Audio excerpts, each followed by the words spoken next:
Distinguishing reality from perception. Hello everyone and welcome to today's program. Have you ever had a moment like this? You brushing your teeth in the morning. You look at yourself in the mirror. Then suddenly you notice a new fine line at the corner of your eye or a strand of white hair at your temple. That feeling isn't just a lament about getting older, it is a subtle, deep-seated fear. We feel as though this eye is slipping away bit by bit, eventually heading toward total extinction. We live in an era of extreme anxiety over change. Technology changes, careers change, and our bodies change. If everything is in flux, is there anything that remains unchanged? If even the body eventually decays, what is left of us after life ends? Today, I want to share a very famous koan from the Shurangama Sutra called the River Experiment, distinguishing reality from perception. This isn't a dry lecture, it is a dialogue about a spiritual experiment.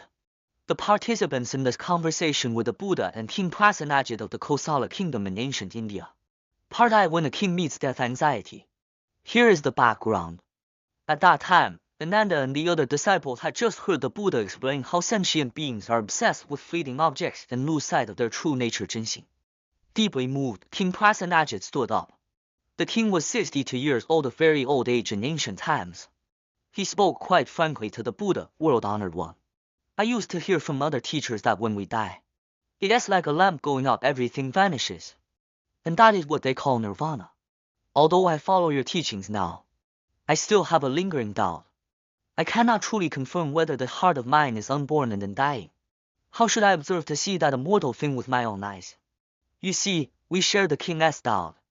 We have read many books and heard many grand theories. But when we truly face aging, those theories often feel hollow. King Prasenajit didn't want philosophy, he wanted evidence. Part I: the collapse of the flesh, the self you think exists is constantly vanishing. The Buddha did not start by force-feeding him theories. Instead, he led him to face reality.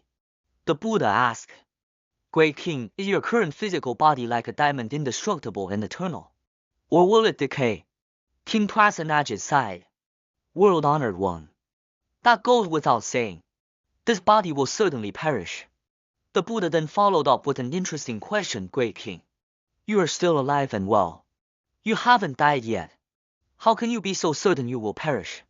The king's reply was brilliant. "World-honored one, though I am not dead yet, I observe my body and see that it is changing in every thought, never staying the same for a moment. It is like fire turning into ash, gradually being consumed. I can feel the parts of this machine wearing down every day without pause. Therefore, I conclude it must eventually break down completely." The Buddha nodded and guided him to observe even more closely. "You are old now. Compared to when you were a child, how has your appearance changed?" With deep emotion, the king described the process of aging: the smooth skin of childhood, the vigor of youth, and now the withered form, the dull spirit, the white hair, and the wrinkled face. This description is a microcosm of all of us. The I we think we are is actually a series of constantly shifting illusions. Part I: the secret of change, the hidden migration. In this dialogue, there is a phrase that deeply touches me: hidden migration of change. The Buddha asked the king, "Did your aging happen suddenly?" The king replied, "It didn't happen in an instant. It was a secret, gradual, and stealthy change. I reached this state without even realizing it." The king further analyzed, "When I was 20, though I was young, I was already older than when I was 10. At 30, I was older than 20. Now at 62, looking back at 50, I feel I was quite strong then. If I think deeper, does this change happen only once every 10 years? It changes every year, every month, every day. In fact, in every single moment, every single thought. It is changing and has never stopped." Part IV: the Ganges experiment, finding the unwrinkled vision. Now comes the turning point. Seeing that the time was ripe, the Buddha decided to perform an experiment with King Prasenajit.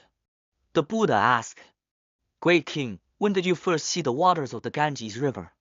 The king recalled, "When I was 3 years old, my mother took me to worship the celestial deities. We passed the Ganges. That was the first time I saw its waters." The Buddha guided him to compare it. "You say your body had been aging constantly. Now, when you looked at the Ganges again at age 13, did your nature of seeing, the capacity that saw the river age at all compare to when you were 3? The king said, no. It was exactly the same as when I was 3. The Buddha asked again. Now you are 62. When you look at the Ganges today, has your seeing aged or become wrinkled compared to when you were a child? King Prasenajit had a moment of sudden enlightenment. He answered loudly, no, world-honored one. This is the famous Ganges experiment. The Buddha then delivered a conclusion that stunned the audience. Great king, your skin is wrinkled. But the essence of your nature of seeing is not wrinkled. That which wrinkles is subject to change. That which does not wrinkle does not change. What changes will perish according to causes and conditions. But the unchanging thing is fundamentally beyond birth and death. Since it is beyond birth and death, how could it die along with your physical body? Part V. Deep analysis. What is the nature of seeing? We need to clarify something here. When the Buddha speaks of seeing, he isn't talking about eyesight. Eyesight can degrade, that is a biological function. He is referring to the capacity of awareness. Think of the body as a smartphone. The screen gets scratched. The battery ages. And the hardware eventually fails. This is the wrinkled face and white hair the king lamented.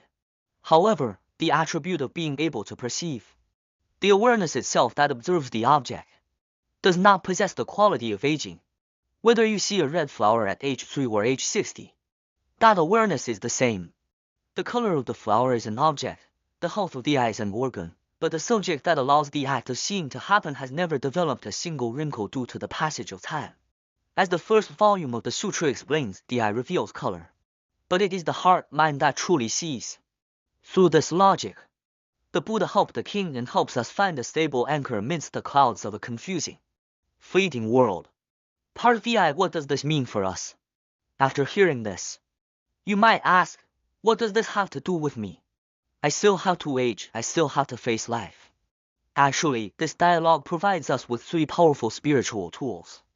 Redefining the self. If you believe I am this body, you are destined to live in fear because the body will certainly fail. But if you realize you have an unborn and undying nature of seeing a subject of awareness, you gain a detached perspective. You can watch the body age as if watching an old set of clothes wear out, knowing that the person wearing the clothes' awareness does not wear out with them. Overcoming nihilism. King Prasenajit's greatest fear was total extinction after death. The Buddha told him that the unchanging essence does not drift with life and death. This provides immense comfort. Life is not a meaningless void. The end of the physical body is merely a transformation of phenomena. The luminous, aware heart remains in touch. Stability in the present.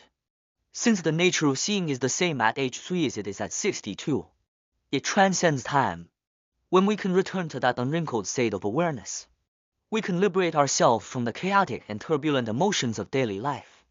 Part V. Conclusion. Finding the long-lost true self. The final part of the scripture says that after hearing this, King Prasenajit understood that life continues even after discarding this physical shell. His heart was filled with immense joy, having gained what he had never had before. The Buddha's teaching was so profound yet so accessible that it allowed everyone to easily feel the existence of that unborn and undying self-nature. So, the next time you look in the mirror and see a fine line or a white hair, please don't be quick to despair. Try to smile at yourself in the mirror and ask that part of you that can see the wrinkles. My face is wrinkled, but has my seeing wrinkled? Thank you for listening to this podcast shared by Australia's Buddhist Path Association. We will see you next time. May you always realize that unchanging nature in the midst of a world in constant flux.